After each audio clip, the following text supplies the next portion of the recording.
আলে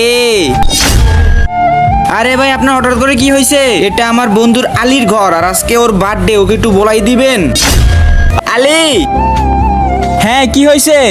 ওই তোর বন্ধু। আরে সায়েম, আলী ওই নেই খারা, ওর শরীরে যদি তুই হাত দেস তাহলে তোর খবর আছে। কিন্তু বাবা হয়তো অসুস্থ, থাকুক ঘরে ঢোক। না বাবা, যখন আপনি অসুস্থ ছিলেন তখন। বাবা, হ্যালো চাচা, বাবার শরীর অনেক খারাপ, আপনি একটু তাড়াতাড়ি ঘরে আসেন, আমার অনেক কাজ আছে, আমি ফিরে আসবো হনে। হ্যালো ফুফা। তার আগে তুমি কি এক বস্তা টাকাকে ভালোবাসো নাকি তোমার মা বাবাকে? যদি মা বাবাকে হয়ে থাকে তাহলে ভিডিওতে লাইক দিয়ে চ্যানেলটা সাবস্ক্রাইব করে দাও। লাইক সাবস্ক্রাইব না করলে বুঝবো তুমি তোমার বাবাকে ভালোবাসো না। আর এক নাকি দুই সেটা কমেন্টে বলে যাও। হ্যালো সাইম, আমার বাবার শরীর অনেক খারাপ, তাড়াতাড়ি ঘরে চলে আয়। আরে কি হয়েছে আঙ্কেলের? তাড়াতাড়ি চল, হসপিটাল নিয়ে যাওয়া লাগবে।